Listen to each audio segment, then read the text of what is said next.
Capítulo 4 del libro quinto del tomo 2 de Los Miserables de Víctor Hugo. Capítulo 4. Tentativas de evasión.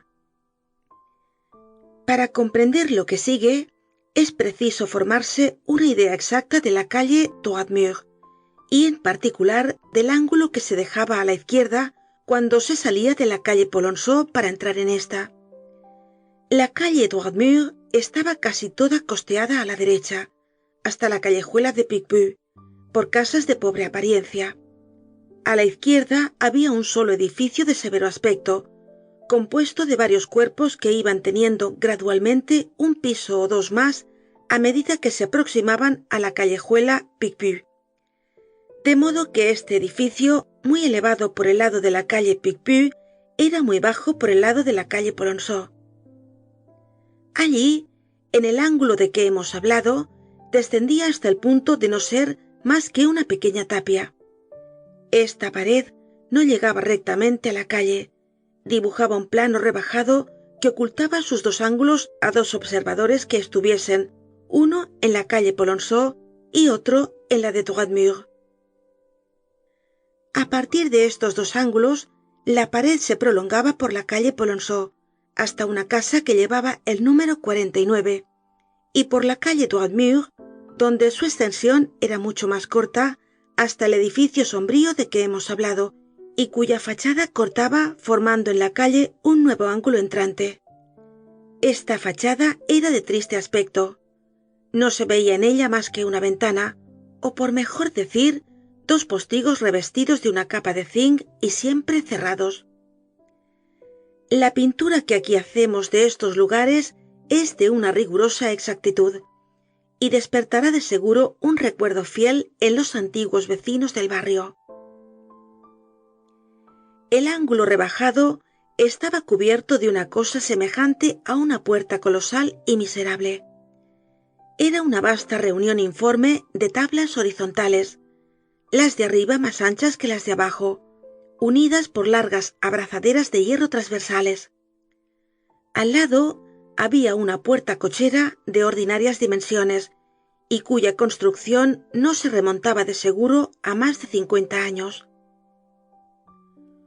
Un tilo extendía su ramaje por cima del ángulo rebajado y la pared estaba cubierta de hiedra por el lado de la calle Polonceau. En el inminente peligro en que se encontraba Juan Valjean, aquel edificio sombrío tenía algo de deshabitado y de solitario que le atraía. Le recorrió ávidamente con los ojos. Se decía que si llegaba a penetrar en él, quizá se salvaría. Concibió, pues, una idea y una esperanza. En la parte media de la fachada de este edificio que daba a la calle Droit Mur, había en todas las ventanas de los diversos pisos viejos canalones en forma de embudos de plomo. Los variados cruzamientos de los conductos que iban de un conducto central a estos embudos dibujaban sobre la pared una especie de árbol. Estas ramificaciones de los tubos con sus 100 codos imitaban las parras deshojadas que se elevan torcidas ante la fachada de una casa de campo. Esta caprichosa espaldera de ramas de plomo y de hierro fue el primer objeto que llamó la atención de Juan Valjean. Sentó a Cosette con la espalda apoyada en un guardacantón, mandándola guardar silencio, y corrió al sitio donde el conducto llegaba al suelo. Tal vez por allí podría escalarse la pared y entrar en la casa. Pero el conducto estaba destrozado e inútil y apenas tenía soldaduras. Por otro lado, las ventanas de aquella parte del edificio y hasta las buhardillas tenían espesas barras de hierro. Además, la luna iluminaba completamente esta fachada y hubiera podido vérsela escalar el hombre que le espiaba desde el extremo de la calle. ¿Y qué había de hacer Cosette? ¿Cómo había de subirla a una casa de 3 pisos? Renunció, pues, a subir por el conducto y siguió la pared a lo largo para volver a la calle Polonceau. Cuando llegó al plano del ángulo en que había dejado a Cosette, observó que desde allí nadie podía verle. Se ocultaba, como acabamos de decir, a todas las miradas de cualquier lado que viniesen. Además, estaba en la sombra. Había también allí 2 puertas y podría forzarlas. La pared por cima de la cual veía el tilo y la hiedra daba evidentemente a un jardín, donde podría ocultarse a lo menos, aunque aún no tenían hojas los árboles, y pasar el resto de la noche. El tiempo corría entre tanto. Era preciso decidirse pronto por algo. Examinó la puerta cochera y conoció enseguida que estaba condenada por dentro y por fuera. Se acercó a la otra puerta con más esperanza. Estaba muy decrépita. Su misma inmensidad la hacía poco sólida. Las tablas estaban podridas. No tenía más que 3 abrazaderas de hierro oxidadas. Le pareció posible agujerear aquella barrera carcomida. Pero examinándola más atentamente, descubrió que aquella puerta no era puerta. No tenía ni goznes, ni bisagras, ni cerradura, ni hojas. Las barras de hierro la atravesaban de parte a parte sin solución de continuidad. Por las grietas de las tablas entrevió cascote y piedras groseramente cimentadas, que los transeúntes podían ver aún hace 10 años. Se vio, pues, obligado a conocer, aunque lleno de consternación, que aquella apariencia de puerta era simplemente un adorno de madera de la pared a que estaba unida. Era fácil arrancar una tabla, pero se encontraría con una pared. Fin del capítulo 4. Capítulo 5 del libro 5 del tomo 2 de Los Miserables de Víctor Hugo. Capítulo 5.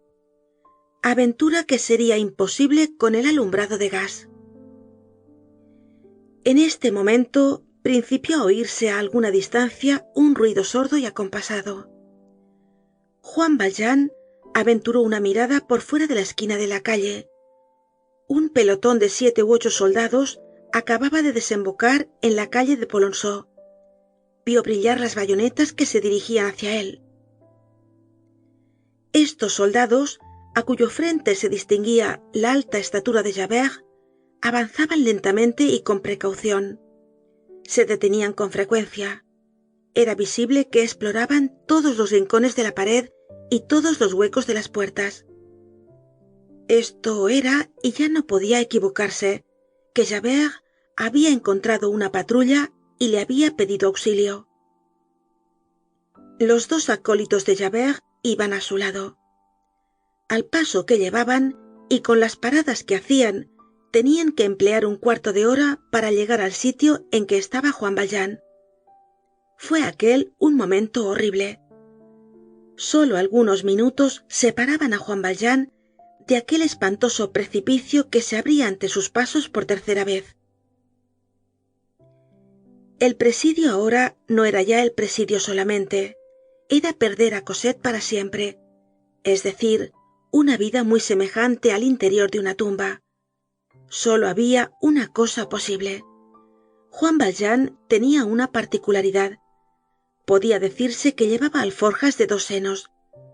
En el uno guardaba los pensamientos de un santo, en el otro la temible astucia de un presidiario, y buscaba en uno o en otro según la ocasión.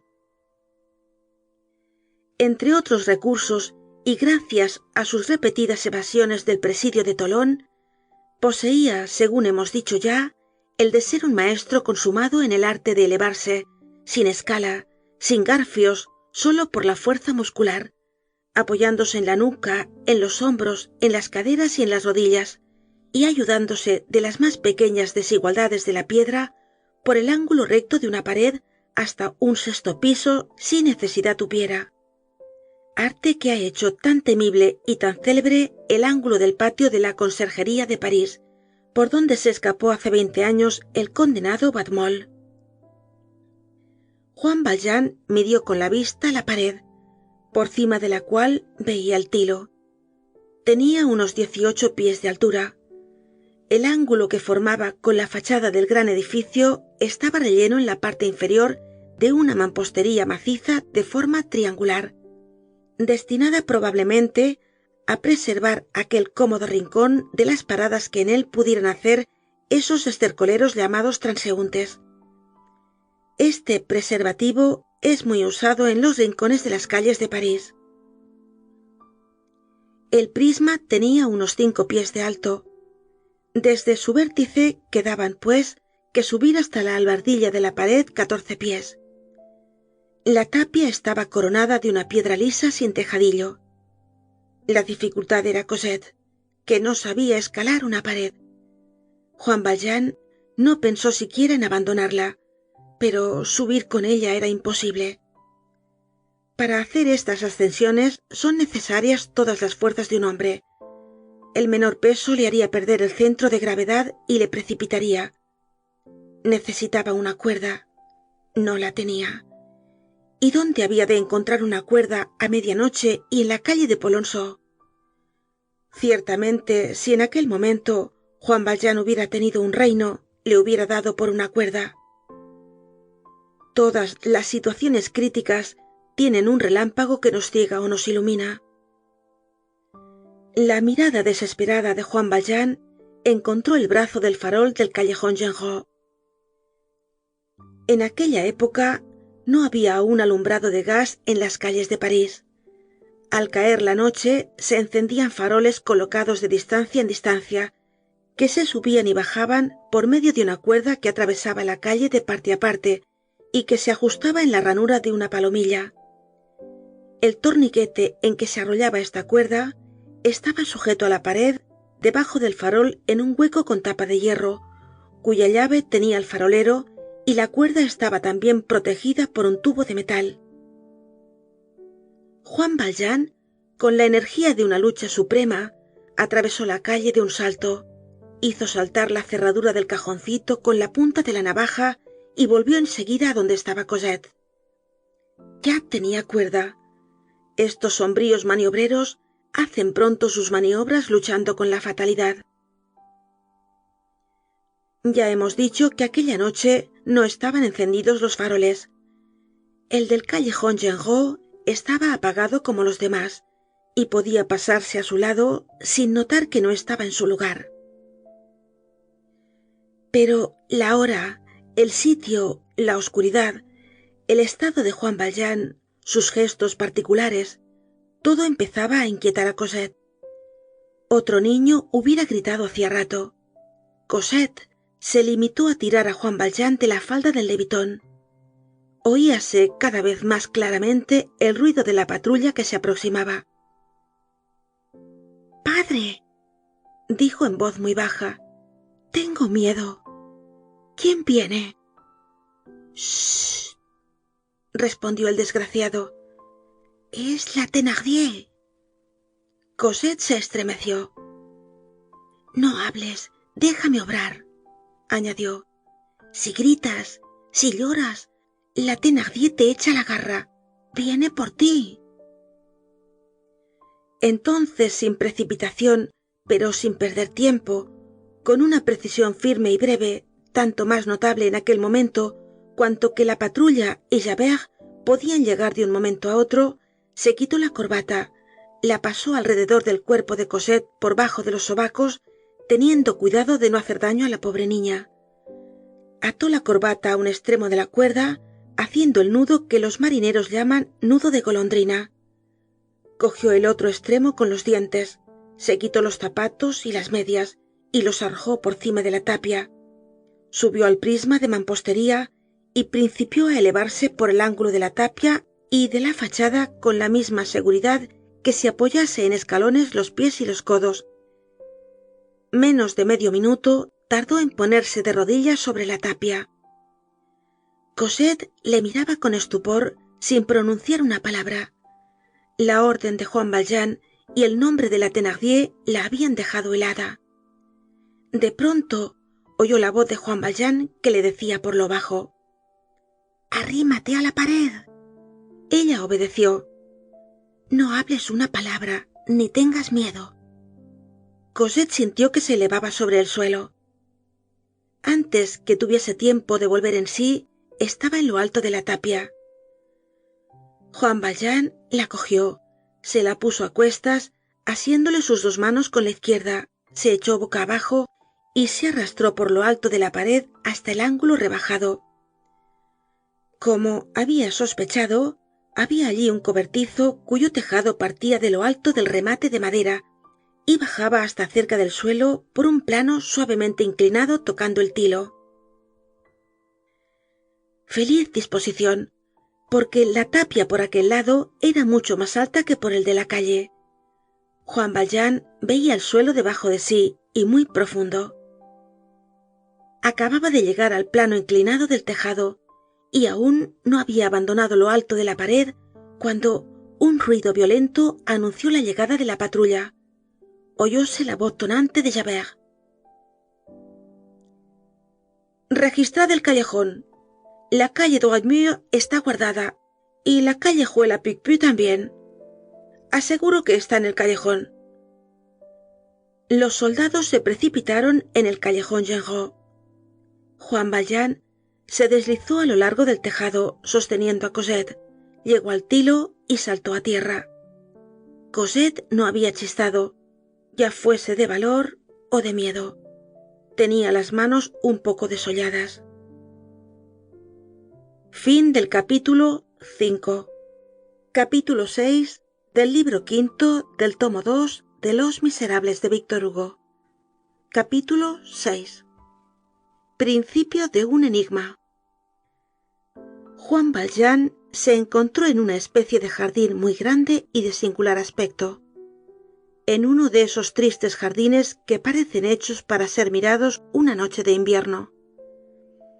Tenía forma oblonga y una calle de grandes álamos en el fondo, arboleda bastante alta en los ángulos, un espacio sin sombra en medio, donde se distinguía un gran árbol aislado y después algunos otros frutales torcidos y erizados como gruesos matorrales, cuadros de legumbres, un melonar cuyas campanas brillaban a la luz de la luna, y un viejo pozo. Acá y allá había algunos bancos de piedra que parecían negros con el musgo. Las calles estaban cortadas de arbustos sombríos y rectos. La hierba había invadido la mitad y una especie de moho verde cubría el resto. Juan Valjean tenía a un lado el cobertizo, cuyo tejado le había servido para bajar un montón de haces de leña, y detrás, apoyada en la pared, una estatua de piedra, cuya faz mutilada no era más que una máscara informe que aparecía vagamente en la oscuridad. El cobertizo era una especie de ruina en que se distinguían cuartos desmantelados, uno de los cuales parecía servir de verdadero cobertizo. El gran edificio de la calle Droit Mur, que daba vuelta a la callejuela Picpus, tenía a este jardín dos fachadas a escuadra. Estas fachadas interiores eran mucho más lúgubres que por el exterior. Todas las ventanas tenían reja. No se descubría luz alguna. En los pisos superiores había tragaluces como en las cárceles. Una de las fachadas proyectaba su sombra sobre la otra y caía en el jardín como un inmenso paño negro. No se veía ninguna otra casa. El fondo del jardín se perdía en la bruma y en la noche. Sin embargo, se distinguían confusamente tapias que se cortaban como si hubiese otros jardines más allá, y los tejados bajos de la calle Polonceau. Es imposible figurarse nada más medroso y más solitario que este jardín. No había en él nadie, lo que era propio de la hora, pero parecía que estaba hecho para que nadie anduviera por él, ni aun a mediodía. El primer cuidado de Juan Valjean fue buscar sus zapatos y calzarse, y después entrar en el cobertizo con Cosette. El que huye no se cree nunca bastante oculto. La niña continuaba pensando en la Thénardier y participaba de este deseo de ocultarse lo más posible. Cosette temblaba y se pegaba a él. Oíase el ruido tumultuoso de la patrulla que registraba el callejón y la calle, los golpes de las culatas contra las piedras, las voces de Javert que llamaba a los espías que había apostado, y sus imprecaciones mezcladas con palabras que no se distinguían. Al cabo de un cuarto de hora, pareció que esta especie de ruido tumultuoso principiaba a alejarse. Juan Valjean no respiraba. Había puesto suavemente su mano sobre la boca de Cosette. La soledad en que se hallaba era tan extrañamente profunda que aquel horrible ruido, tan furioso y tan próximo, apenas llegaba a él como la sombra de un ruido. Parecía que aquellos muros estaban construidos con las piedras sordas de que habla la Escritura. De pronto, en medio de esta calma profunda, se dejó oír un nuevo ruido. Un ruido celestial, divino, inefable, tan dulce como horrible era el otro. Era un himno que salía de las tinieblas, un rayo de oración y de armonía en el oscuro y terrible silencio de la noche. Voces de mujeres, pero voces compuestas a la vez del acento puro de las vírgenes y del acento sencillo de los niños, de esas voces que no son de la tierra y que parecen a las que oyen aún los recién nacidos y a las que oyen ya los moribundos. Este cántico salía del sombrío edificio que dominaba el jardín. En el momento en que se alejaba el ruido de los demonios, parecía que se aproximaba un coro de ángeles. Cosette y Juan Valjean cayeron de rodillas.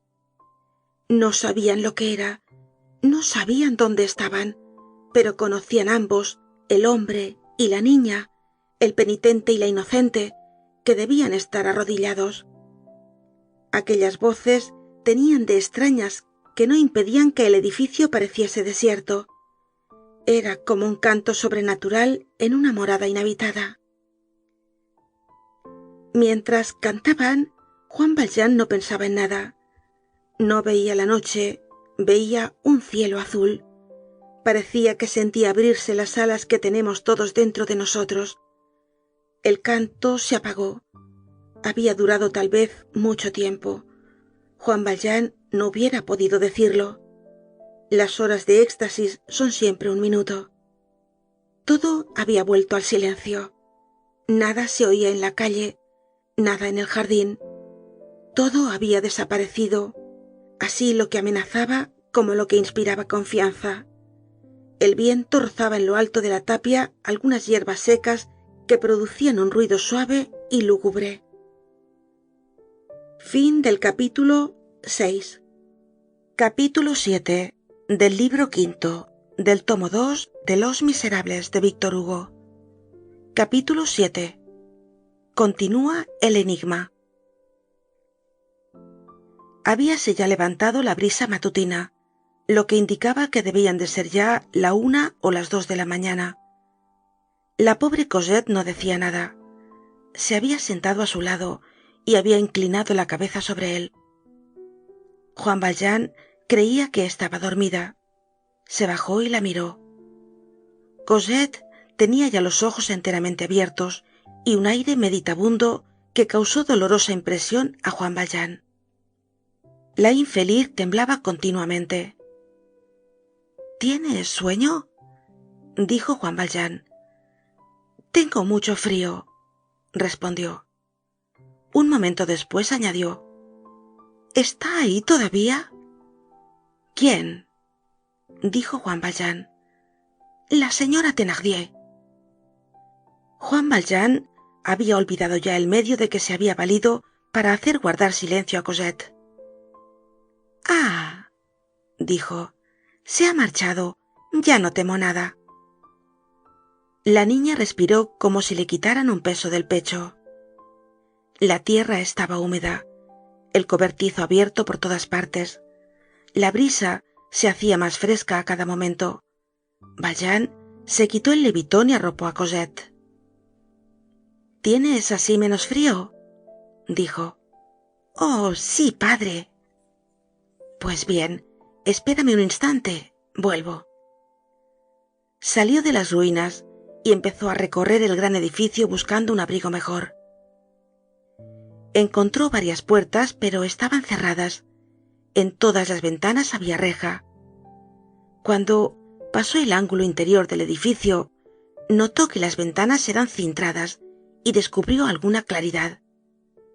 Se empinó sobre la punta de los pies y miró por una de estas ventanas. Todas daban a una gran sala, cubierta de grandes losas, cortadas por arcos y pilares.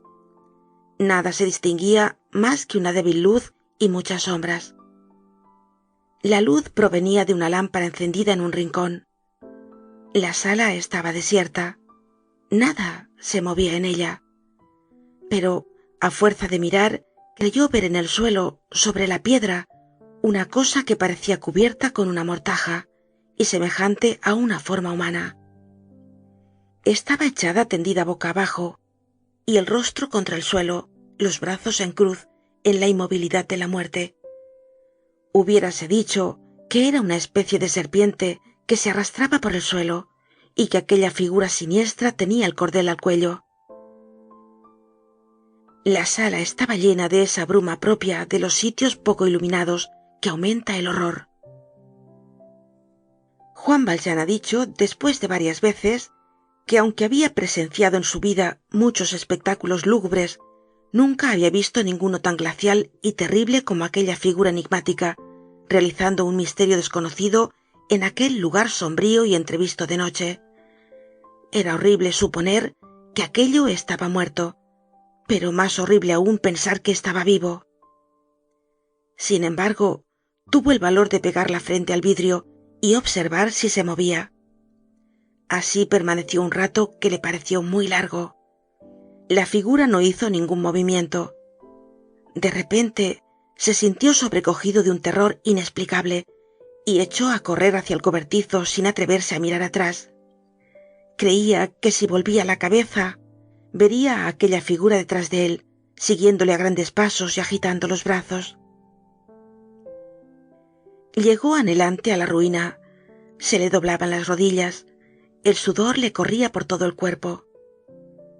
¿Dónde estaba? ¿Quién podía imaginar algo semejante a este sepulcro en medio de París? ¿Qué casa tan extraña era aquella? Edificio lleno de los misterios de la noche, que llamaba a las almas en la sombra con la voz de los ángeles, y cuando acudían les ofrecía bruscamente aquella espantosa visión. Les prometía abrir la puerta radiante del cielo, y abría la puerta horrible de la tumba. Y aquello era un edificio, una casa que tenía su número en la calle. No era un sueño. Tenía que tocar las piedras para creer. El frío, la ansiedad, la inquietud, las emociones de aquella noche le producían una verdadera fiebre, y todas estas ideas se chocaban en su cerebro. Se acercó a Cosette. Cosette dormía. Fin del capítulo 7. Capítulo 8 del libro quinto del tomo 2 de Los Miserables de Víctor Hugo. Capítulo 8. Se duplica el enigma. La niña había recostado la cabeza en una piedra y se había dormido. Valjean se sentó a su lado y se puso a contemplarla. Poco a poco, a medida que la miraba, se iba calmando y adquiriendo la plena posesión de su espíritu. Conocía claramente que en su vida, mientras ella viviese, mientras estuviese con él, no experimentaría ninguna necesidad, ni ningún temor más que por ella. No sentía ni aun frío después de haberse quitado el levitón para abrigarla.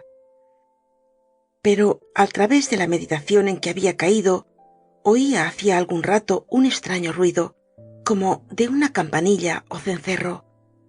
Este ruido salía del jardín y se oía débil, pero claramente. Parecíase a la vaga armonía que producen los cencerros de los ganados por la noche al andar pastando. Juan Valjean se volvió al oír otra vez más distintamente este ruido. Miró y vio que había alguien en el jardín. Un ser semejante a un hombre andaba por medio de las campanas del melonar, levantándose, bajándose, deteniéndose con regular movimiento, como si arrastrase o extendiese alguna cosa por el suelo. Este ser parecía cojo. Juan Valjean tembló con el temblor continuo de los criminales. Todo les es hostil y sospechoso. Desconfían de la luz porque sirve para verlos, de la noche porque sirve para sorprenderlos. Hacía un momento temblaba, porque el jardín estaba desierto. Ahora temblaba porque había alguien. De los temores quiméricos pasó a la realidad del temor. Reflexionó que Javert y sus espías no se habrían marchado quizá, que habrían dejado en la calle gente en observación, y que si este hombre le descubría en el jardín, gritaría creyéndole un ladrón y le entregaría. Cogió pues suavemente a Cosette, que seguía dormida, y la llevó detrás de un montón de muebles viejos en el rincón más apartado del cobertizo. Cosette no se movió. Desde allí observó los movimientos del ser que andaba por el melonar, y extrañó sobre todo que el ruido del cencerro seguía todos los movimientos del hombre. Cuando éste se aproximaba, aproximábase también el ruido. Cuando se alejaba, alejábase el ruido. Si hacía algún movimiento precipitado, le acompañaba un trémolo de cencerro. Si se detenía, cesaba el ruido.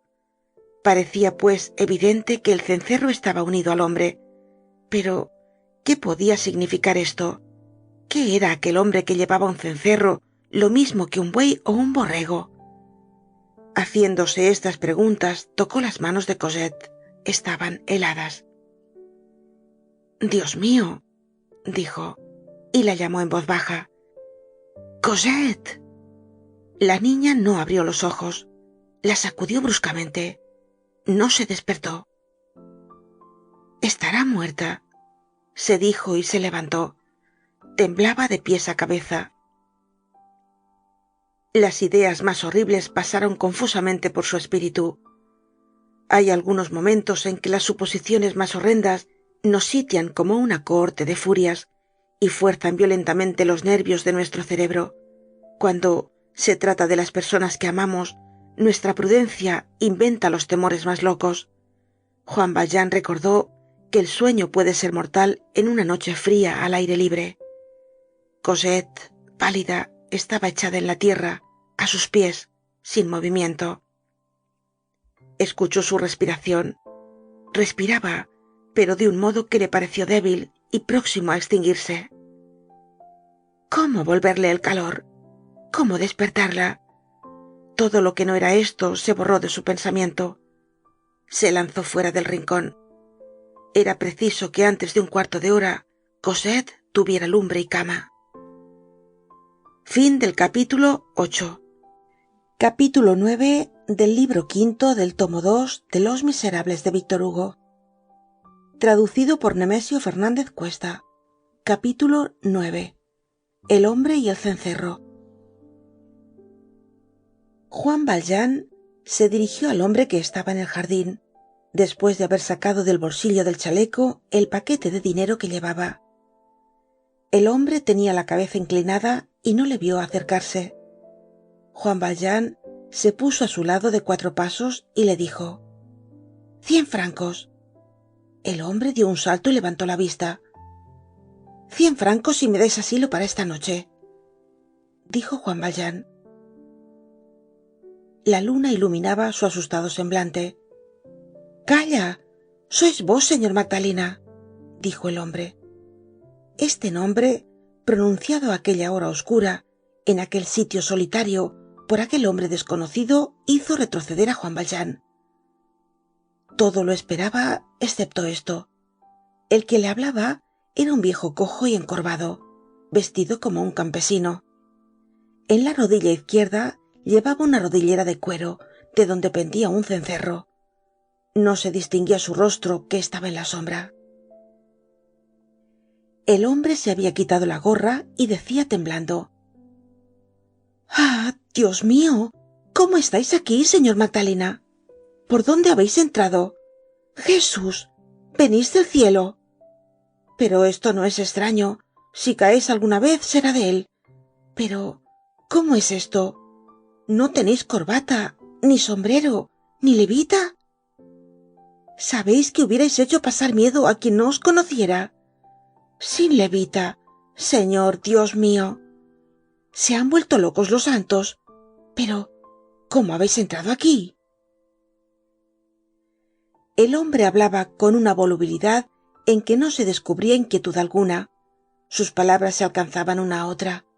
Hablaba con una mezcla de asombro y de sencilla honradez. ¿Quién sois? ¿Qué casa es esta? Preguntó Juan Valjean. Ah, pardiez, esto sí que es grande, dijo el viejo. Soy el que ha sido colocado aquí por vos. Esta casa es la casa en que me habéis colocado. ¿Cómo? ¿No me conocéis? No, dijo Juan Valjean. ¿Cómo me conocéis a mí? Me habéis salvado la vida, dijo el hombre. Entonces se volvió e iluminó su perfil un rayo de luna. Juan Valjean conoció al tío Fauchelevent. Ah, dijo Juan Valjean, ¿sois vos? Sí, os conozco. Me alegro mucho, dijo el viejo en tono de reconvención. ¿Y qué hacéis aquí? Preguntó Juan Valjean. Estoy cubriendo mis melones.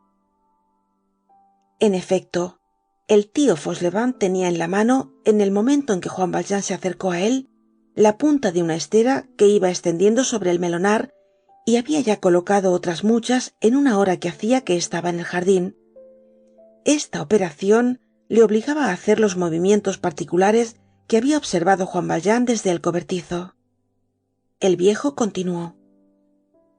Me dije, la luna es muy brillante, va a helar. Pues voy a poner a mis melones el carric. Enseguida añadió mirando a Juan Valjean y riéndose. Habríais hecho muy bien en hacer con vuestra persona lo mismo. Pero ¿cómo estáis así? Juan Valjean, viendo que este hombre le conocía, a lo menos por el señor Magdalena, solo avanzaba con precaución. Multiplicaba las preguntas. Cosa extraña, los papeles estaban trocados. El intruso era el que interrogaba. ¿Y qué campanilla es esa que lleváis en la rodilla? Ah, dijo Fauchelevent, es para que eviten mi presencia. ¿Cómo para que eviten vuestra presencia? El tío Fauchelevent guiñó el ojo de un modo inexplicable. En esta casa no hay más que mujeres, hay muchas jóvenes, y parece que mi presencia es peligrosa. El cencerro las avisa y cuando me acerco se alejan. Pues, ¿qué casa es esta? Toma, ¿bien lo sabéis? No, no lo sé. Pues no me habéis colocado aquí de jardinero. Respondedme como si no supiera nada. Pues bien, este es el convento del pequeño Picpus. Juan Valjean iba coordinando sus recuerdos. La casualidad, es decir, la providencia, le había arrojado precisamente en el convento del barrio de San Antonio, en que por recomendación suya había sido admitido hacía 2 años el tío Fauchelevent, estropeado en la caída de su carreta. Repitió pues como hablándose a sí mismo. El convento del pequeño Picpus. Pero volvamos al caso, dijo Fauchelevent. ¿Cómo demonios habéis entrado aquí, señor Magdalena? Por más santo que seáis, sois hombre, y los hombres no entran aquí. Pues, ¿cómo estáis vos? No hay nadie más que yo. Sin embargo, dijo Juan Valjean, es preciso que me quede aquí. ¡Ah, Dios mío!, exclamó Fauchelevent. Juan Valjean se aproximó a él y le dijo con voz grave: Tío Fauchelevent, os he salvado la vida. Yo he sido el primero que lo he recordado, respondió Fauchelevent. Pues bien, hoy podéis hacer por mí lo que yo hice en otra ocasión por vos. Fauchelevent tomó en sus arrugadas y temblorosas manos las 2 robustas de Juan Valjean y permaneció algunos momentos como si no pudiese hablar. Por fin exclamó: Oh, sería una bendición de Dios que yo pudiera hacer algo por vos. Yo salvaros la vida. Señor alcalde, disponed de este pobre viejo. Su rostro se había transfigurado por una gran alegría. Parecía resplandeciente. ¿Qué queréis que haga?, preguntó. Ya os lo explicaré. ¿Tenéis una habitación? Tengo una choza aislada, allá, detrás de las ruinas del antiguo convento, en un rincón oculto a todo el mundo. Allí hay 3 habitaciones. La barraca estaba, en efecto, tan oculta detrás de las ruinas y tan bien dispuesta para que nadie la viese, que Juan Valjean no la había visto. Bueno, dijo Juan Valjean, ahora tengo que pediros 2 cosas. ¿Cuáles son, señor alcalde? La primera es que no digáis a nadie lo que sabéis de mí. La segunda, que no tratéis de saber más. Como queráis. Sé que no podéis hacer nada que no sea bueno, y que siempre seréis un hombre de bien. Además, vos me habéis empleado aquí. Soy vuestro. Estoy a vuestras órdenes. Está bien. Ahora venid conmigo. Vamos por la niña. Ah, dijo Fauchelevent. Hay una niña. No dijo más y siguió a Juan Valjean como un perro sigue a su amo. Media hora después, Cosette, iluminada por la llama de una buena lumbre, dormía en la cama del jardinero. Juan Valjean se había vuelto a poner la corbata y el gabán y había encontrado el sombrero arrojado por encima de la tapia. Mientras que Juan Valjean se ponía la levita, Fauchelevent se había quitado la rodillera con el cencerro, que colgado de un clavo cerca de un canasto era un adorno de la pared. Los 2 hombres se calentaban apoyados de codos en una mesa, en que Fauchelevent había puesto un pedazo de queso, pan de cebada, una botella de vino y 2 vasos. El viejo decía a Juan Valjean, poniéndole la mano en la rodilla: «Ay, señor Magdalena, no me habéis conocido enseguida. Salváis la vida a la gente y después la olvidáis. Oh, eso está mal. Ellos se acuerdan de vos. Sois un ingrato». Fin del capítulo 9. Capítulo 10 del libro quinto del tomo 2 de Los Miserables de Víctor Hugo. Capítulo 10, donde se explica cómo Javert había espiado en vano.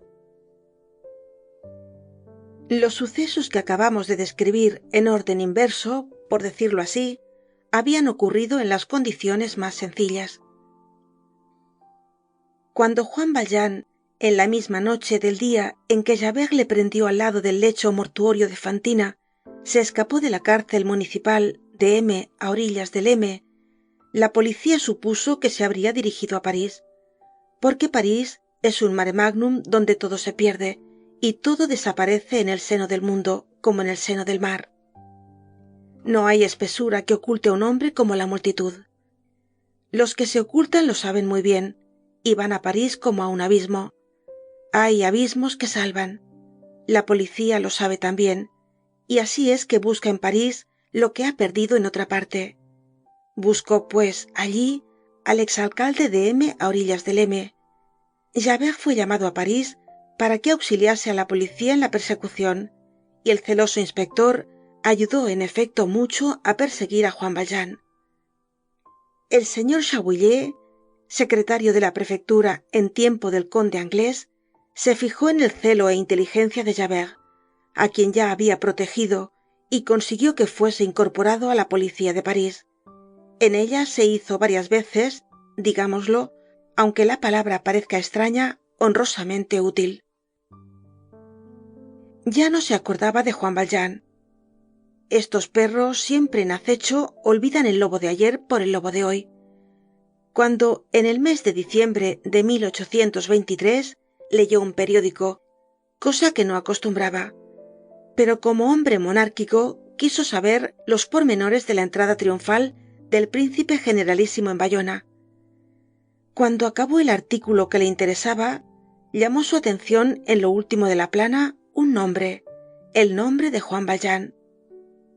El periódico anunciaba que el presidiario Juan Valjean había muerto, y publicaba la noticia con tal formalidad que Javert no dudó un momento en creerla, limitándose a decir: «Ese es el mejor registro». Después dejó el periódico y no volvió a pensar más en ello. Algún tiempo después, la prefectura del Sena y Oise pasó a la prefectura de París una nota sobre el robo de una niña, verificado, según se decía, con circunstancias particulares en el pueblo de Montfermeil. Decía esta nota que una niña de 7 a 8 años, que había sido entregada por su madre a un posadero del país, había sido robada por un desconocido. La niña respondía al nombre de Cosette y era hija de una tal Fantina, que había muerto en el hospital no se sabía cuándo ni dónde. Esta nota pasó por mano de Javert y le hizo reflexionar. El nombre de Fantina le era muy conocido, y recordaba que Juan Valjean le había hecho reír pidiéndole un plazo de 3 días para ir a buscar a la hija de la enferma. Recordó que Juan Valjean había sido detenido en París en el momento en que subía en la diligencia de Montfermeil, y algunos indicios habían hecho creer que era la segunda vez que subía en aquella diligencia, y que el día antes había hecho una excursión por los alrededores de Montfermeil, porque no había sido visto en el pueblo. ¿Qué tenía que hacer en Montfermeil? No se había podido averiguar, pero Javert lo adivinó entonces. Allí estaba la niña de Fantina. Juan Valjean había ido a buscarla. Esta niña acababa de ser robada por un desconocido. ¿Quién podía ser este desconocido? ¿Sería Juan Valjean? Juan Valjean había muerto. Javert, sin decir una palabra a nadie, tomó el carruaje del Plato de Estaño, callejón de Planchette, e hizo un viaje a Montfermeil. Creía encontrar allí una gran claridad, y encontró una gran oscuridad. En los primeros días, los Thénardier, desesperados, habían charlado. La desaparición de la alondra había metido ruido en la población y se habían hecho 1000 versiones de esta historia, que había concluido por presentarse como la historia del rapto de la niña. De aquí provino la nota de la policía. Sin embargo, pasada la primera impresión, Thénardier, con su admirable instinto, había comprendido enseguida que no era conveniente molestar mucho al fiscal de su majestad, y que sus quejas sobre el rapto de Cosette tendrían por primer resultado atraer sobre sí y sobre muchos negocios algo turbios que tenía la penetrante mirada de la justicia. Los búhos no quieren nunca que se les acerque una luz. ¿Cómo se justificaría de los 1500 francos que había recibido? Dio pues media vuelta, puso una mordaza a su mujer y se hizo el asombrado cuando le hablaban del robo de la niña. Él no sabía nada. Cierto que se había quejado en el momento en que le quitaban tan pronto su niña querida. Hubiera deseado tenerla consigo siquiera 2 o 3 días más, pero como su abuelo había ido a buscarla, nada había más natural en el mundo. Había añadido que el abuelo hacía bien. Esta fue la historia que oyó Javert cuando llegó a Montfermeil. Ante la figura del abuelo se desvaneció la idea de Juan Valjean. Javert, sin embargo, introdujo algunas preguntas a guisa de sondas en la historia de Thénardier. ¿Quién era y cómo se llamaba el abuelo? Thénardier respondió con sencillez: es un rico labrador. He visto su pasaporte y creo que se llama Guillermo Lambert. Lambert es un buen nombre, muy tranquilizador. Javert volvió a París. Juan Valjean es indudable que ha muerto, se dijo. Soy un necio. Principiaba ya a olvidar esta historia cuando en marzo de 1824 oyó hablar de un extraño personaje que vivía en la parroquia de San Medardo y era conocido por el mendigo que daba limosna. Era, según se decía, un rentista cuyo nombre no sabía nadie, que vivía solo con una niña de 8 años, que tampoco sabía de sí otra cosa, sino que había venido de Montfermeil. Montfermeil. Esta palabra, sonando de nuevo a los oídos de Javert, le llamó la atención. Un viejo mendigo y polizonte, que había sido pertiguero, al cual daba limosna el desconocido, dio algunos nuevos pormenores. El rentista era un hombre muy huraño. No salía más que de noche. No hablaba a nadie, más que a los pobres algunas veces. No permitía que nadie se le aproximase. Llevaba un levitón feo, viejo y amarillento, que valía muchos millones, porque estaba forrado de billetes de banco. Todo esto excitó la curiosidad de Javert, y con objeto de ver de cerca a este hombre extraordinario sin asustarle, se puso un día el traje del pertiguero y ocupó el lugar en que el espía se acurrucaba todas las tardes, mascullando oraciones y espiando al través del rezo. El individuo sospechoso se llegó en efecto a Javert disfrazado y le dio limosna. En este momento Javert levantó la vista, y la misma impresión que produjo en Juan Valjean la vista de Javert, recibió Javert al conocer a Juan Valjean. Sin embargo, la oscuridad había podido engañarle. La muerte de Juan Valjean era oficial. Quedaban, pues, a Javert graves dudas, y en la duda, Javert, hombre escrupuloso, no prendía a nadie. Siguió a su hombre hasta la casa de Gorbeau, e hizo cantar a la vieja, lo que no era difícil. Esta le confirmó lo del levitón forrado de millones, y le contó el episodio del billete de 1000 francos. Ella le había visto, ella le había tocado. Javert alquiló un cuarto, y aquella misma noche se instaló en él. Fue a escuchar a la puerta del misterioso huésped, esperando oír el sonido de su voz. Pero Juan Valjean vio su luz por la cerradura y chasqueó al espía guardando silencio. Al día siguiente, Juan Valjean se marchó de la casa, pero el ruido de la moneda de 5 francos que dejó caer fue notado por la vieja, que oyendo sonar dinero, conoció que se iba a mudar y se apresuró a avisar a Javert. Por la noche, cuando salió Juan Valjean, le estaba esperando Javert detrás de los árboles del boulevard con 2 hombres. Javert había pedido auxilio a la prefectura, pero no había dicho el nombre del individuo a quien pensaba prender. Este era su secreto, y le había guardado por 3 razones. Primera, porque la menor indiscreción podía despertar las sospechas de Juan Valjean.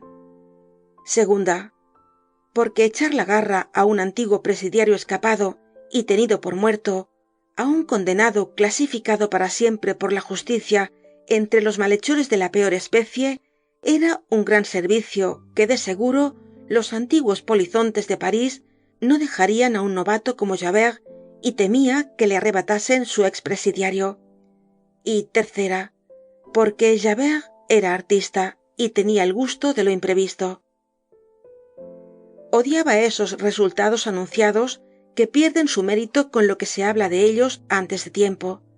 Le gustaba elaborar en la sombra sus grandes obras y manifestarlas después repentinamente. Javert había seguido a Juan Valjean de árbol en árbol, después de esquina en esquina, y no le había perdido de vista un solo instante, ni aun en los momentos en que Juan Valjean se creía en mayor seguridad. Pero, ¿por qué no le detenía? Porque dudaba aún. Debe recordarse que en aquella época la policía no obraba con toda libertad. La prensa libre la tenía a raya. Algunas detenciones arbitrarias, denunciadas por los periódicos, habían llegado hasta las cámaras e intimidado a la prefectura. Atentar a la libertad individual era un hecho grave. Los agentes temían engañarse, porque el prefecto les cargaba la responsabilidad y un error era una destitución. Figurémonos el efecto que hubiera hecho en París este breve párrafo reproducido por 20 periódicos. Ayer un anciano de cabellos blancos, respetable rentista, que se paseaba con una niña de 8 años, nieta suya, fue detenido y conducido al depósito de la prefectura como desertor de presidio. Repitamos además que Javert tenía sus escrúpulos. Las objeciones de su conciencia se unían a las prevenciones del prefecto. Dudaba. Juan Valjean volvía la espalda y marchaba en la oscuridad.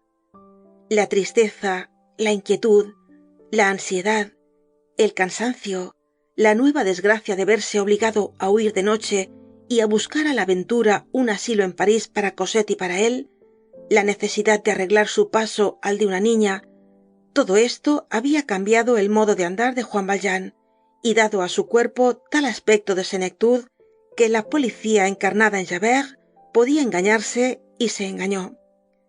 La imposibilidad de aproximarse mucho, su traje de preceptor emigrado, la declaración de Thénardier que le hacía abuelo de Cosette y la creencia de su muerte en el presidio aumentaban la incertidumbre que crecía en el espíritu de Javert. Tuvo un momento el proyecto de detener bruscamente a Juan Valjean y pedirle sus documentos. Pero si aquel hombre no era Juan Valjean, si no era un honrado rentista, sería probablemente algún bribón, profundamente versado en la oscura trama de los crímenes de París, algún jefe de una partida peligrosa que daba limosna para ocultar sus mañas, costumbre ya antigua. Tendría sin duda compañeros, cómplices y refugios para ocultarse. Las vueltas y rodeos que daba parecían indicar que no era un buen hombre. Detenerle de pronto era matar la gallina de los huevos de oro. Por otra parte, ¿qué inconveniente había en esperar? Javert estaba seguro de que no se le escaparía. Le seguía pues bastante perplejo, haciéndose una porción de preguntas acerca de aquel personaje enigmático. Solamente al llegar a la calle Pontoise y a favor de la viva luz que salía de una taberna, fue cuando conoció sin duda alguna a Juan Valjean. Hay en el mundo dos clases de seres que se estremecen profundamente: la madre que encuentra a su hijo perdido y el tigre que encuentra a su presa. En aquel momento, Javert sintió este estremecimiento profundo. Así que tuvo seguridad de que aquel hombre era Juan Valjean, el terrible presidiario, observó que en su persecución no le acompañaban más que dos personas, y pidió un refuerzo al comisario de policía de la calle de Pontoise. Antes de coger un palo de espino, es preciso ponerse los guantes. El tiempo que para esto se detuvo y un rato que hizo alto en la encrucijada Roland para dar instrucciones a sus agentes le hicieron perder la pista. Pero conoció enseguida que Juan Valjean trataría de poner el río entre él y sus perseguidores. Inclinó la cabeza y reflexionó un momento como un sabueso que olfatea la tierra para descubrir la senda, y con su poderoso instinto se fue derecho al puente de Austerlitz. Con dos palabras que habló al guarda se puso al corriente. ¿Habéis visto pasar un hombre con una niña? Le he hecho pagar 2 sueldos, dijo el guarda. Javert entró en el puente en el momento oportuno para ver a Juan Valjean al otro lado del río, atravesando con Cosette de la mano un espacio iluminado por la luna. Le vio entrar en la calle del Camino Verde de San Antonio. Se acordó del callejón sin salida de Genrot, puesto allí como una trampa, y de la única salida de la calle de Droit-Mur a la calle de Picpus. Le cogió las vueltas, como dicen los cazadores, y envió enseguida a uno de sus agentes para que guardase esta salida. Vio una patrulla que volvía al cuerpo de guardia del arsenal. Le pidió auxilio y se hizo escoltar por ella. En este juego, soldados son triunfos. Los soldados son para todo. Para acercar al jabalí es preciso ciencia de montería y muchos perros. Combinado todo de esta manera, teniendo a Juan Valjean cogido entre el callejón por la derecha, su agente por la izquierda y él por detrás, tomó un polvo de tabaco. Después se puso a gozar. Tuvo un momento de alegría infernal. Dejó ir a su presa delante de él en la confianza de que la tenía segura. Deseando retardar todo lo posible el momento de echarle la mano, gozando en tenerla cogida y verla libre, y cubriéndola con la mirada voluptuosa de la araña que deja volar a la mosca y del gato que deja correr al ratón. La uña y la garra tienen una sensualidad horrible, que goza con los movimientos confusos de la bestia aprisionada en su tenaza. ¿Qué placer encierra esta opresión? Javert gozaba en aquel momento. Las mallas de su red estaban sólidamente unidas. Tenía seguridad del triunfo. Ya no tenía que hacer más que cerrar la mano. Iba de tal modo escoltado que era imposible la idea de la resistencia, cualesquiera que fuesen la energía, vigor y desesperación de Juan Valjean. Javert se adelantó, pues, lentamente, mirando y registrando al paso todos los rincones de la calle, como los bolsillos de un ladrón. Cuando llegó al centro de la red, no halló al pájaro. calcúlese su desesperación. Preguntó al centinela que había puesto en la salida de las calles Droitmur y Picpus. Este polizonte, que había permanecido inmóvil en su puesto, no había visto pasar a nadie. Sucede en la caza muchas veces que un ciervo se escapa, aun teniendo la jauría sobre sí, y entonces los cazadores no saben qué decir. Entonces Duvivier, Liguiville y Desprez se quedan parados. En uno de estos casos, exclamó Artange, no es un ciervo, es un brujo. Javert hubiera dicho de buena gana lo mismo. El chasco que acababa de llevarse le llenó por un momento de desesperación y de furor. Así como Napoleón cometió errores en la guerra de Rusia, Alejandro en la de la India, César en la de África, Ciro en la de Escitia, Javert los cometió en esta campaña contra Juan Valjean. Erró tal vez en dudar que fuese Juan Valjean. Había debido bastarle la primera mirada. Hizo mal en no echarle mano en su casa. Hizo mal en no prenderle pura y simplemente cuando le conoció en la calle de Pontoise. Hizo mal en ponerse de acuerdo con su gente en la encrucijada Roland, iluminada por la luna. Los consejos y los indicios son muy útiles. Es muy bueno conocer lo de los perros de muestra, pero el cazador no tomará nunca demasiadas precauciones cuando ojea animales tan astutos como el lobo y el expresidiario. Javert, empleando demasiado tiempo y cuidado en apostar los sabuesos, espantó a la fiera dándole viento de cara y la ahuyentó. Hizo mal, sobre todo, cuando, habiendo hallado la pista en el puente de Austerlitz, se contentó con seguir un juego serio y pueril, teniendo a un hombre semejante sujeto con un hilo. Se creyó que valía mucho más. Pensó poder jugar a los ratones con un león, y al mismo tiempo se juzgó demasiado débil cuando pidió el refuerzo. Precaución fatal. Pérdida de tiempo precioso. Javert cometió todas estas faltas, y era, sin embargo, uno de los espías más astutos y prudentes que han existido. Era, hablando con propiedad, lo que se llama perro viejo. Pero ¿quién es perfecto? Los grandes estratégicos tienen sus momentos de alucinación. Las grandes necedades se hacen muchas veces como las cuerdas de muchos hilos. Tomad un cable hilo a hilo. Tomad separadamente los motivos determinantes, los romperéis muy fácilmente uno tras otro, y diréis, esto no vale nada. Pero tejed y torced estos mismos hilos, y resultará una resistencia enorme. Atila, que duda entre Marcio en el oriente y Valentiniano en el occidente. Aníbal, que descansa en Capua. Danton, que se duerme en Arcis de l'Aube. Sea como fuere, en el momento en que Javert conoció que se le escapaba Juan Valjean, no se aturdió. Estando seguro de que el presidiario escapado no podía hallarse muy lejos, puso vigías, organizó ratoneras y emboscadas, y dio una batida por el barrio toda la noche.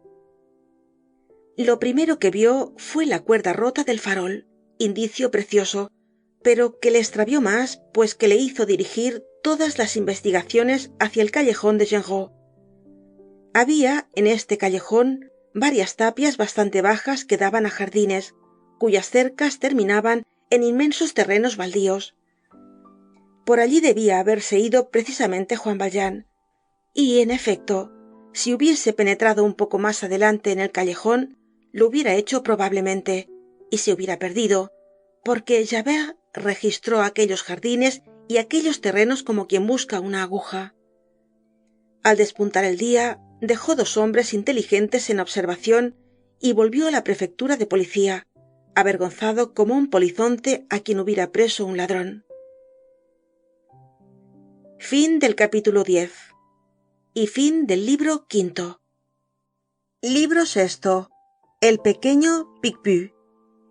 Capítulo 1 del libro 6 del tomo 2 de Los Miserables de Víctor Hugo. Capítulo 1. Callejuela Picpus, número 62.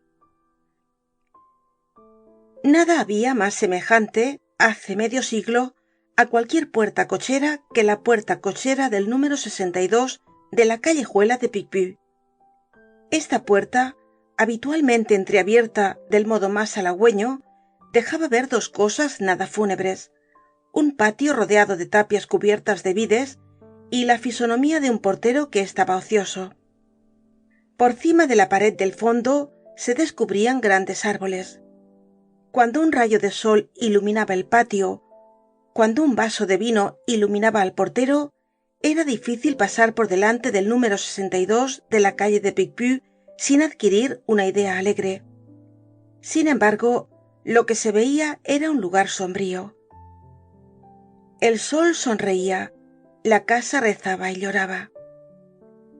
Si se conseguía pasar de la portería, lo cual no era fácil y aún puede decirse que era imposible para casi todos, porque había un sésamo ábrete que era preciso saber, si pasada la portería se entraba a la derecha en un vestíbulo pequeño a que daba una escalera oprimida entre dos paredes y tan estrecha que no podía pasar por ella más que una persona a la vez, si no se dejaba uno asustar por el embadurnamiento amarillo canario con zócalo chocolate que cubría esta escalera, y si se aventuraba uno a subir, se pasaba un primer descansillo después de otro, y se llegaba al primer piso y a un corredor en que la pintura amarilla y el plinto chocolate perseguían al que entraba con pacífico encarnizamiento.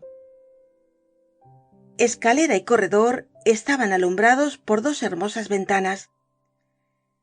El corredor formaba un recodo y estaba oscuro. Si se doblaba el cabo, después de dar algunos pasos se llegaba a una puerta, tanto más misteriosa cuanto que no estaba cerrada. Empujándola se entraba en una pequeña habitación de unos 6 pies cuadrados, embaldosada, lavada, limpia, fría, cubierta de papel color de mahón con florecitas verdes de a 15 sueldos la pieza. Una luz blanca y mate penetraba por una gran ventana de vidrios pequeños que estaba a la izquierda y tenía toda la anchura del cuarto. Se miraba, no se veía a nadie. Se escuchaba, no se sentía ni un paso, ni un murmullo humano. La pared estaba desnuda de adornos. El cuarto no estaba amueblado, no había ni una silla. Mirábase de nuevo y se descubría en la pared de frente a la puerta un agujero cuadrangular, como de un pie cuadrado, cubierto de una reja de hierro de barras cruzadas, negras, nudosas, fuertes, que formaban cuadrados, mejor diremos mallas, de menos de pulgada y media de diagonal. Las florecitas verdes del papel amarillo llegaban en orden a las barras de hierro, sin que este contacto fúnebre las asustase ni las estremeciese. Suponiendo que un ser viviente hubiese sido tan excesivamente delgado que hubiera podido intentar entrar o salir por el agujero cuadrado, la reja se lo habría impedido. No dejaba pasar el cuerpo, pero dejaba pasar los ojos, es decir, el espíritu. Más parecía que hasta en esto se había pensado, porque estaba forrada de una lámina de hoja de lata, introducida en la pared un poco más adentro y atravesada por 1000 agujeritos más pequeños que los de una espumadera. Por debajo de esta lámina había una abertura muy semejante a la de un buzón de correos. Un cordón de hilo unido a un torniquete de campanilla colgaba a la derecha de este agujero enrejado. Si se tiraba de este cordón, sonaba una campanilla y se oía una voz muy cerca que hacía temblar. ¿Quién es?, preguntaba la voz. Era una voz de mujer, una voz dulce, tan dulce como lúgubre. Aquí también era preciso saber una palabra mágica. Si no se sabía, la voz se callaba y la pared quedaba silenciosa, como si del otro lado estuviese la tenebrosa oscuridad del sepulcro. Si se sabía la palabra, la voz respondía: «Entrad por la derecha». Entonces se echaba de ver una puerta coronada de una ventana de vidrios y pintada de gris. Se alzaba el picaporte, se pasaba la puerta y se experimentaba absolutamente la misma impresión que cuando se entra en un palco cerrado con celosía antes que ésta se haya bajado y se haya encendido la araña. Entrábase, en efecto, en una especie de palco de teatro, iluminado apenas por la luz de la puerta vidriera, estrecho, amueblado con 2 sillas viejas y una estera toda rota, verdadero palco con su barandilla a regular altura, que tenía una tablita de madera negra. Este palco estaba enrejado, pero no con una reja dorada como en la ópera, sino con un monstruoso cruzamiento de barras de hierro, horriblemente enredadas y enchufadas en la pared por enormes soldaduras que parecían puños cerrados. Pasados algunos minutos, cuando la vista empezaba a acostumbrarse a la media luz de aquel cuarto, si trataba de atravesar la verja, no podía pasar más allá de 6 pulgadas. Allí se encontraba una barrera de postigos negros, asegurados y reforzados por traviesas de madera pintadas de amarillo. Estos postigos estaban divididos a trechos en largas planchas delgadas y ocultaban toda la verja. Siempre estaban cerrados.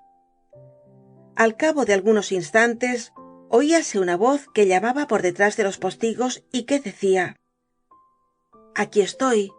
¿Qué me queréis?». Era una voz amada, en ocasiones una voz adorada. No se veía a nadie.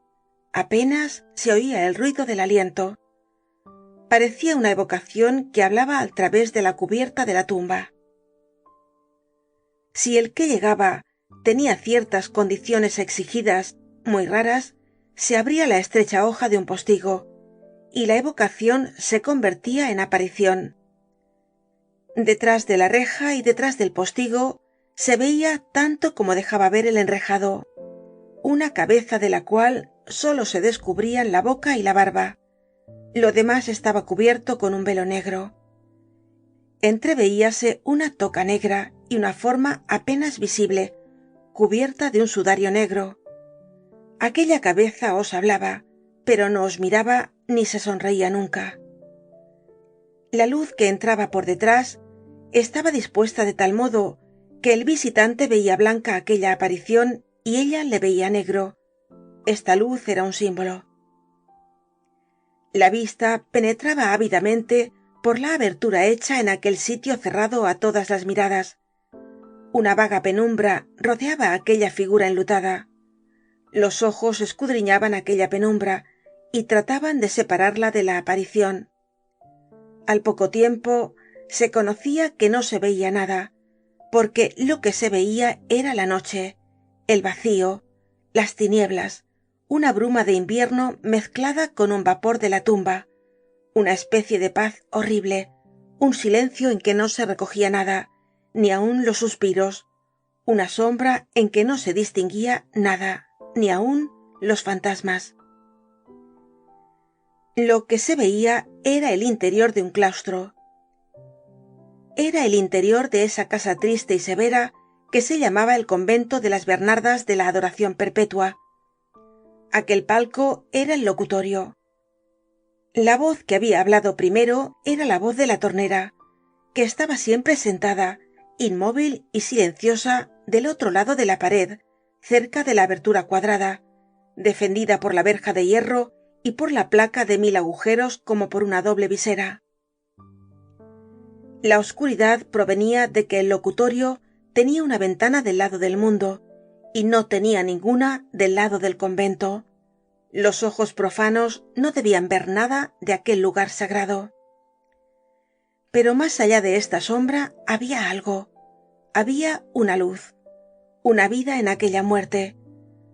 Aunque aquel convento era el más resguardado de todos, vamos a tratar de penetrar en él y a hacer entrar al lector y a decirle, sin olvidar la discreción, cosas que los narradores no han visto y por consiguiente nadie ha contado.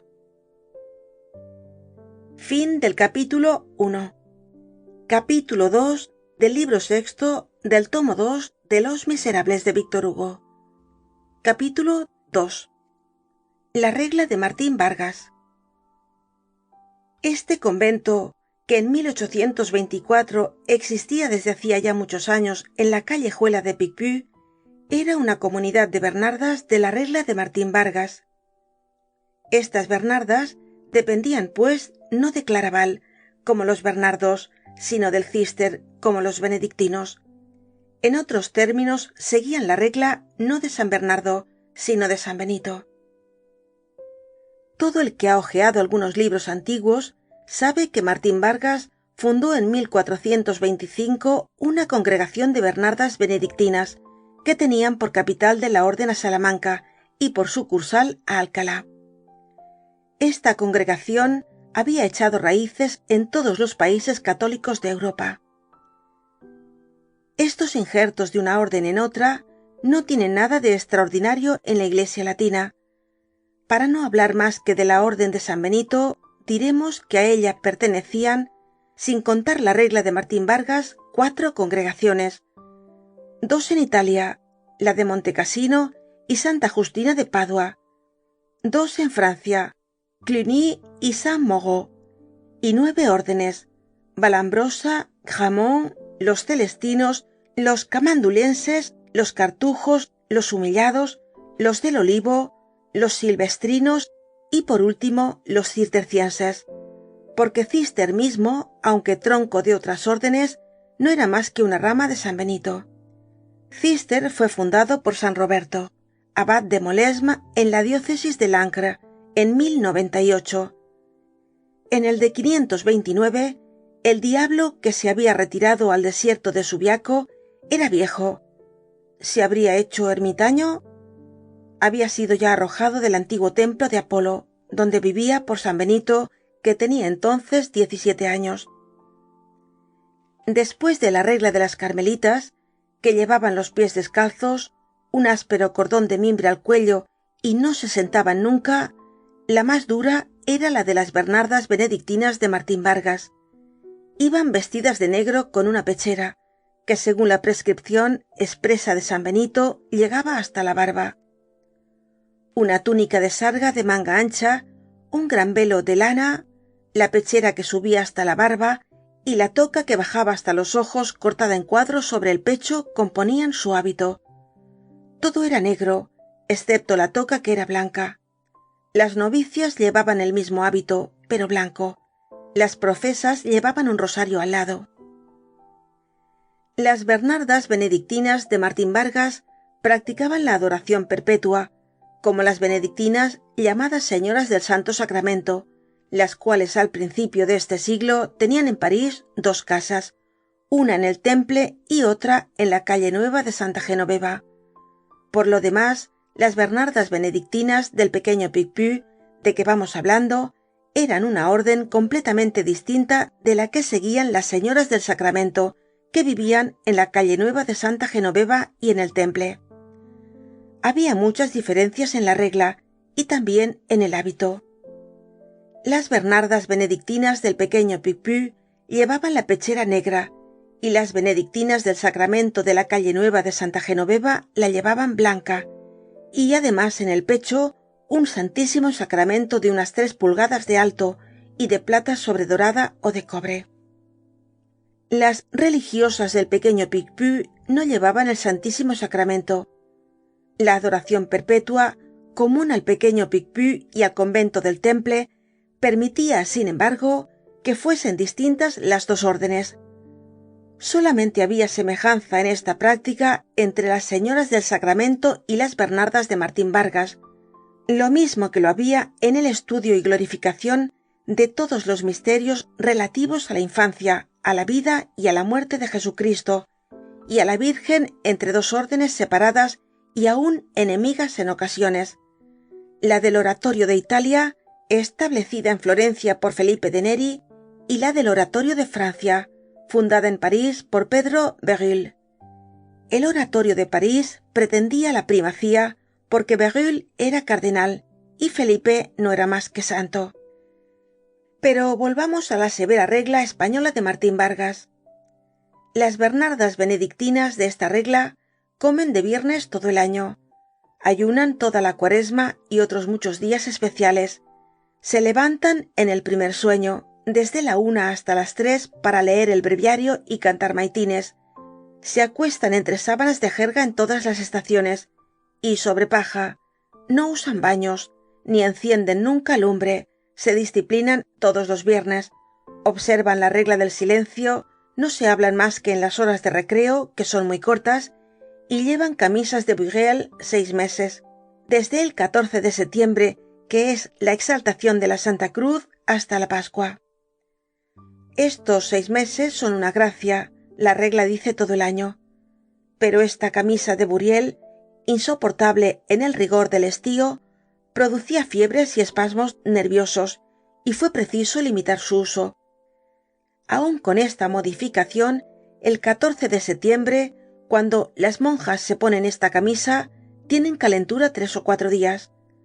Sus votos, cuyo rigor está aumentado por la regla, son de obediencia, pobreza, castidad y perpetuidad en el claustro. La priora es elegida cada 3 años por las madres que se llaman vocales, porque tienen voz en el capítulo.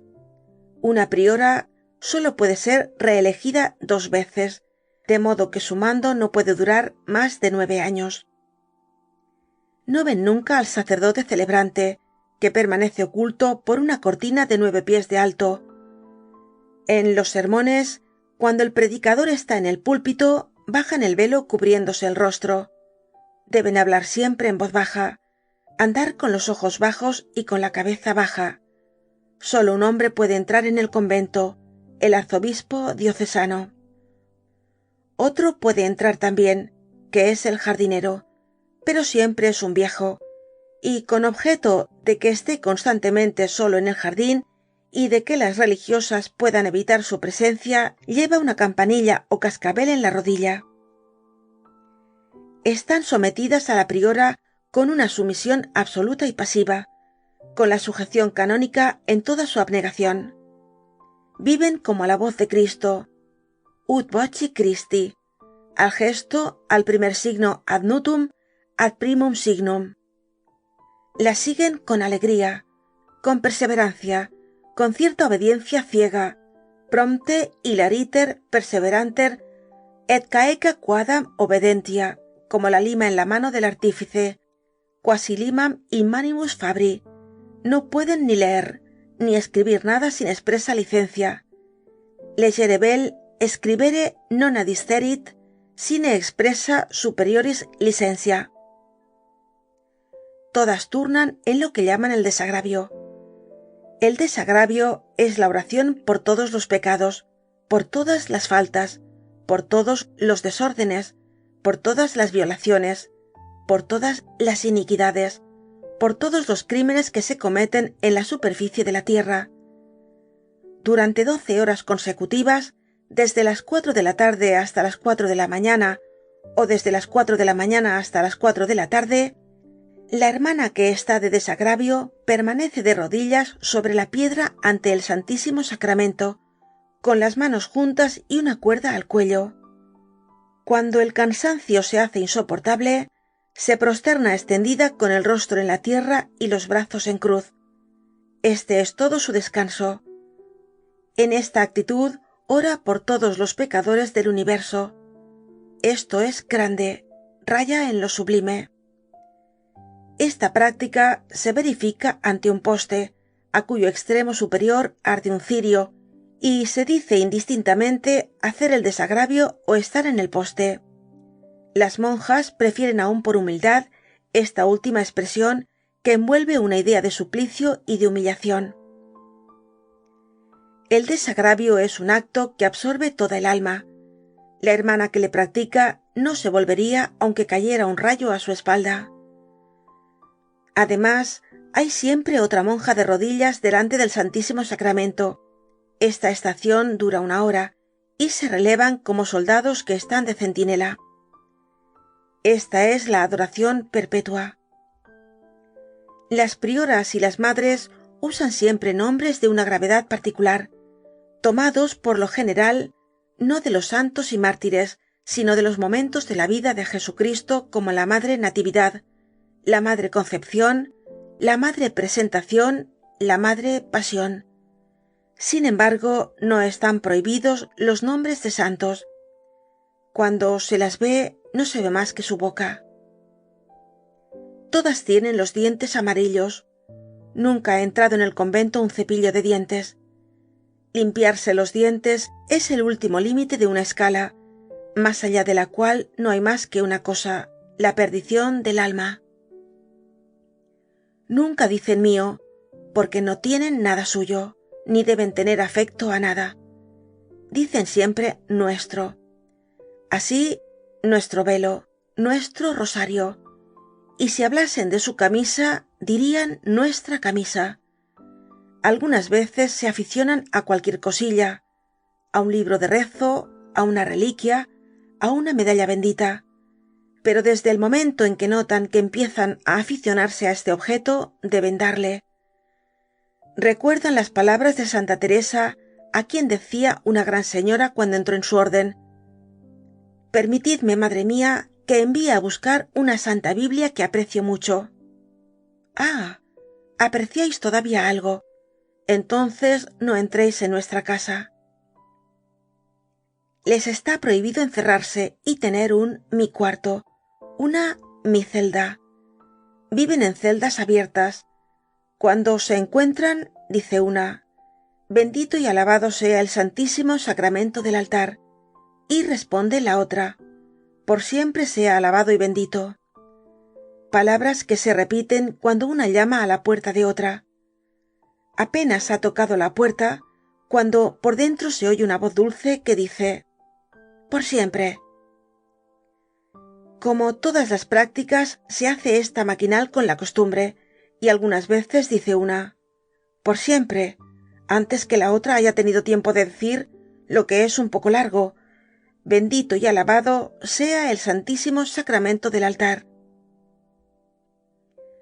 Las monjas de la Visitación dicen al entrar: «Ave María», y la que está dentro responde: «Gracia plena». Este es su saludo, que está lleno de gracia, efectivamente. A cada hora del día da 3 golpes supletorios la campana de la iglesia del convento. A esta señal priora, madres vocales, profesas, conversas, novicias, postulantes interrumpen lo que dicen, o lo que hacen, o lo que piensan, y dicen todas a la vez, si son las 5, por ejemplo: «A las 5 y a todas horas, bendito y alabado sea el Santísimo Sacramento del altar». Si son las 8, a las 8 y a todas horas, etc. Y así siempre, según la hora. Esta costumbre, cuyo objeto es romper el pensamiento y dirigirle hacia Dios, existe en muchas comunidades. Solo varía la fórmula. Así, en la del Niño Jesús se dice: «A esta hora y a cualquier otra, el amor de Jesús inflame mi corazón». Las benedictinas Bernardas de Martín Vargas, que vivían hace 50 años en el pequeño Picpus, cantan los oficios salmodiando gravemente canto llano puro y en alta voz todo el tiempo que dura el acto. Cuando encuentran un asterisco en el misal, hacen una pausa y dicen por lo bajo: «Jesús, María y José». En el oficio de difuntos cantan en un tono tan bajo que parece imposible que pueda bajar tanto la voz de mujer, de lo cual resulta un efecto sorprendente y trágico. Las monjas del pequeño Picpus habían mandado hacer una cripta bajo el altar mayor para sepultura de la comunidad. El gobierno, como ellas decían, no permitía que se enterrasen allí los cuerpos. Salían pues del convento cuando morían, lo cual las afligía y consternaba como una infracción. Pero, en cambio, habían conseguido ser enterradas a una hora especial y en un rincón especial del antiguo cementerio de Vaugirard, que ocupaba un terreno que había sido de la comunidad. Los jueves asistían, como los domingos, a misa mayor, vísperas y a todos los oficios. Observaban escrupulosamente todas las demás fiestas pequeñas, desconocidas de los mundanos, que la Iglesia prodigaba antiguamente en Francia y prodiga aún en España y en Italia. El tiempo que pasaban en la capilla era interminable. En cuanto al número y duración de sus rezos, no podemos dar mejor idea que citando estas palabras candorosas de una de ellas. Los rezos de las postulantes son terribles, Los de las novicias lo son más. Los de las profesas son aún más terribles. El capítulo se reúne una vez por semana. Le preside la priora y asisten las madres vocales. Cada hermana va a su vez a arrodillarse en la piedra y confiesa en alta voz, en presencia de todas, las faltas y pecados que ha cometido en la semana. Las madres vocales deliberan después de cada confesión e imponen también en alta voz la penitencia.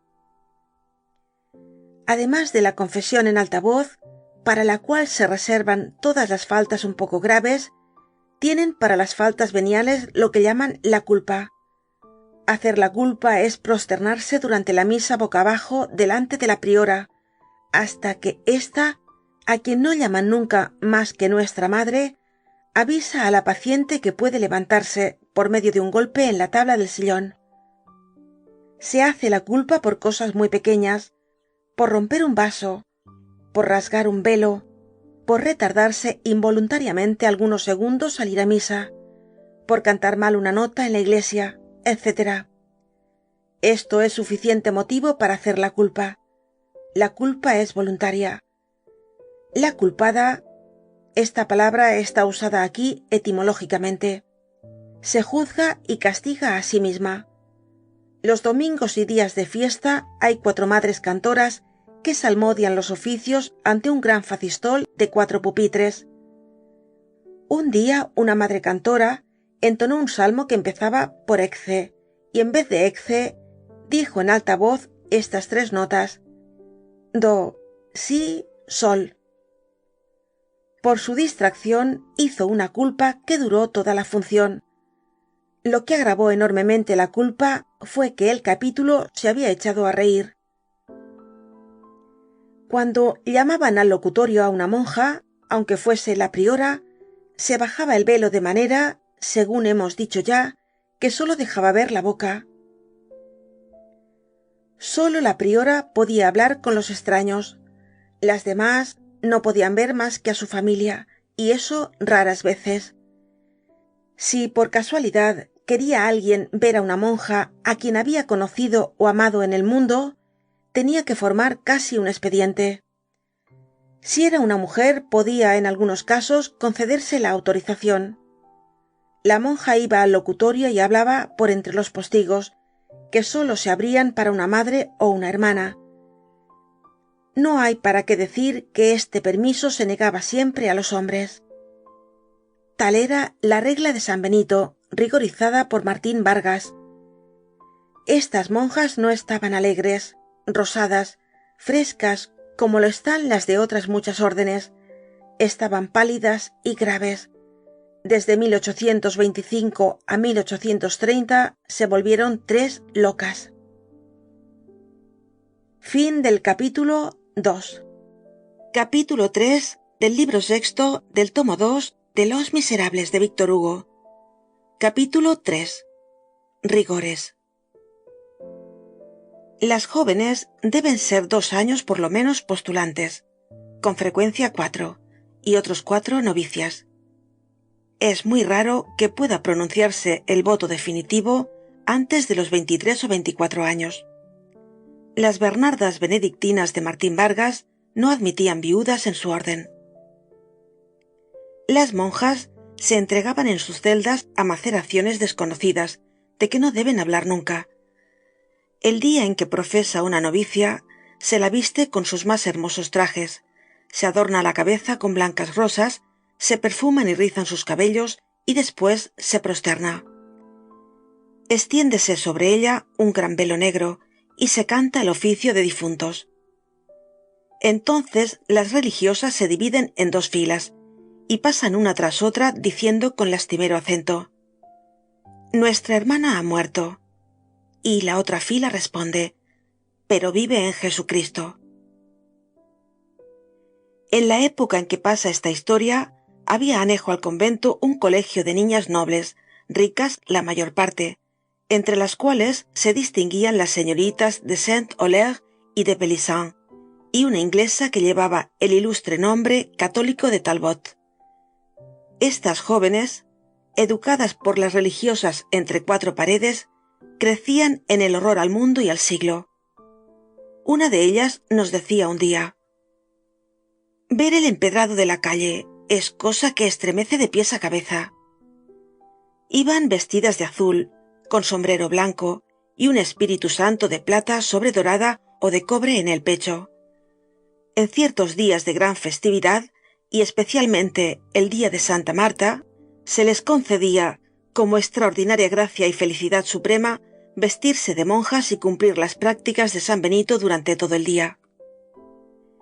En los primeros tiempos, las religiosas les prestaban sus vestidos negros, pero después, pareciendo esto una profanación, fue prohibido por la priora, y sólo se permitió este préstamo a las novicias. Es muy notable que estas representaciones, toleradas sin duda y favorecidas en el convento por un secreto espíritu de proselitismo y para dar a estas niñas alguna prueba anticipada del santo hábito, fuesen un placer real y una diversión para las educandas, que se divertían simplemente. Era una cosa nueva, una variación. Cándidas razones de la infancia que no pueden hacer comprender a los mundanos el placer de tener en la mano un hisopo y estar de pie horas enteras cantando a coro ante un facistol. Las educandas, a excepción de la austeridad, se conformaban con todas las prácticas del convento. Hubo alguna joven que, habiendo vuelto al mundo, aún muchos años después de casada, no pudo perder la costumbre de decir en alta voz, cada vez que llamaban a la puerta: por siempre. Las educandas, lo mismo que las monjas, solo veían a su familia en el locutorio. Ni sus madres podían abrazarlas. Hasta este punto se llevaba la severidad. Un día fue visitada una joven por su madre acompañada de una hermanita de 3 años. La niña lloraba porque quería abrazar a su hermana. Imposible. Entonces suplicó que a lo menos se permitiera a la niña pasar la manita por entre los hierros para besársela. También esto fue negado casi con escándalo. Fin del capítulo 3.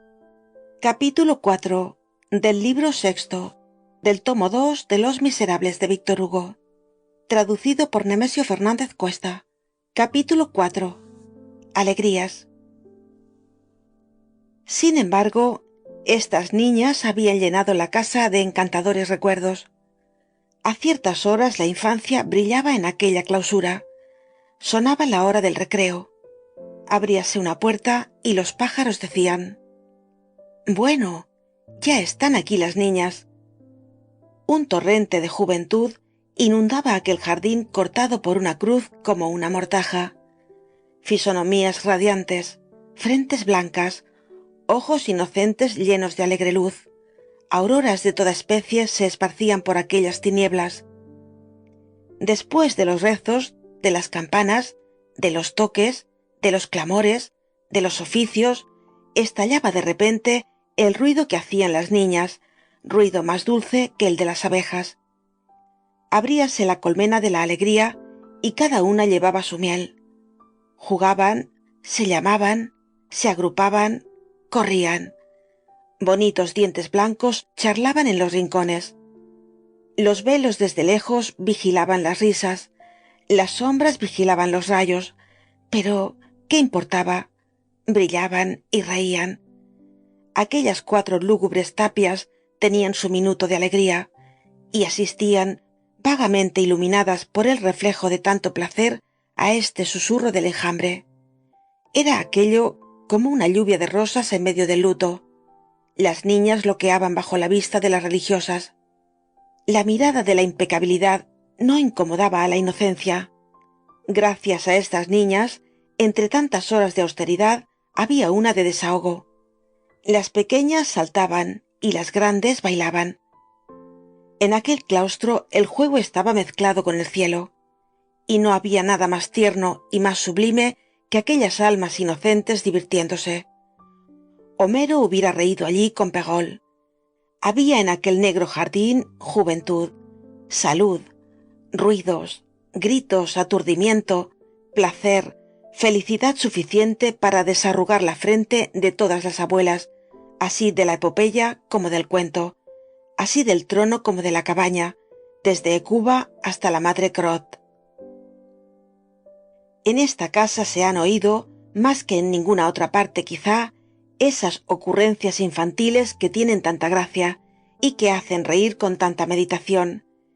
Entre aquellas 4 fúnebres paredes decía un día una niña de 5 años: «Madre, acaba de decirme una grande que solo tengo ya que estar aquí 9 años y 10 meses. ¡Qué alegría!». Allí también se oyó este diálogo memorable. Una madre vocal: «¿Por qué lloras, hija mía?». La niña, 6 años, sollozando: «He dicho a Alicia que sabía la historia de Francia y me ha dicho que no la sabía, y la sé». Alicia, la grande, 9 años: «No, no la sabe». La madre: «¿Cómo es eso, hija mía?». Alicia: «Me ha dicho que abra el libro a la suerte, que le haga una pregunta de lo que trae el libro y me respondería». «¿Y qué?». «Que no ha contestado». «Veamos, ¿qué le has preguntado?». «He abierto el libro a la suerte, como ella decía, y le he hecho la primera pregunta que he encontrado». «¿Qué pregunta era?». «Esta: ¿qué sucedió después?». Allí se hizo esta observación profunda sobre una cotorra un poco golosa que pertenecía a una educanda: «Es muy hermosa, come la manteca de las tostadas como una persona». En una de las losas de aquel convento se oyó esta confesión, escrita de antemano para no olvidarla, por una pecadora de 7 años: «Acúsome, padre, de haber sido avariciosa. Acúsome, padre, de haber sido adúltera. Acúsome, padre, de haber mirado a los hombres». En uno de los bancos de césped de aquel jardín improvisó una boca de rosa de 6 años este cuento, escuchado por ojos azules de 4 y 5. Éranse 3 pollitos que vivían en un país donde había muchas flores. Cogieron las flores y se las metieron en el bolsillo, y después cogieron las hojas y las pusieron en sus juguetes. Y había un lobo en aquella tierra y muchos bosques. El lobo estaba en el bosque y se comió a los pollitos. Y este otro poema: sucedió que Polichinela dio un palo al gato, y no le hizo bien, sino mal. Entonces una señora puso en la cárcel a Polichinela. Allí también dijo una niña abandonada, recogida por el convento y educada por caridad, esta frase tierna y dolorosa. Oía hablar a las demás de sus madres y decía en un rincón: «Mi madre no estaba allí cuando yo nací». Había una tornera muy gruesa que andaba siempre precipitada por los corredores con su manojo de llaves y que se llamaba Sor Ágata. Las grandes, de más de 10 años, la llamaban Agatocles. El refectorio era una sala grande, oblonga, rectangular, que sólo recibía la luz por un claustro de archivoltas al nivel del jardín. Era oscuro y húmedo, y como decían las niñas, estaba lleno de animales. Todos los sitios contiguos le suministraban su contingente de insectos, y cada uno de los 4 ángulos había recibido, en el lenguaje de las educandas, un nombre particular y expresivo. Había el rincón de las arañas, el rincón de las orugas, el rincón de las cucarachas y el rincón de los grillos. El rincón de los grillos estaba cerca de la cocina, y era el más buscado porque allí hacía menos frío que en los demás. Del refectorio habían pasado los nombres al colegio, y servían para distinguir, como en el antiguo colegio de Mazarino, 4 naciones. Cada educanda era de una de estas 4 naciones, según el rincón del refectorio en que se sentaba a la hora de comer. Un día el señor arzobispo, haciendo la visita pastoral, vio entrar en la clase por donde pasaba una niña muy encarnada con hermosos cabellos rubios, y preguntó a una educanda, morena, encantadora, de frescas mejillas que estaba a su lado: «¿Quién es esta?». «Es una araña, monseñor». «Bah. ¿Y esta otra?». «Un grillo». «¿Y esta?». una oruga. ¿De veras? ¿Y vos? Yo soy una cucaracha, monseñor. Cada casa de este género tenía sus particularidades. Al principio del siglo, Écouen era uno de esos lugares graciosos y severos en que se desarrolla, en una sombra casi augusta, la infancia de las niñas. En Écouen, para tomar puesto en la procesión del Corpus, se hacía distinción entre las vírgenes y las floristas. Había también palios e incensarios. Aquellas llevaban las cintas del palio y éstas incesaban el Santísimo Sacramento. Las flores correspondían de derecho a las floristas.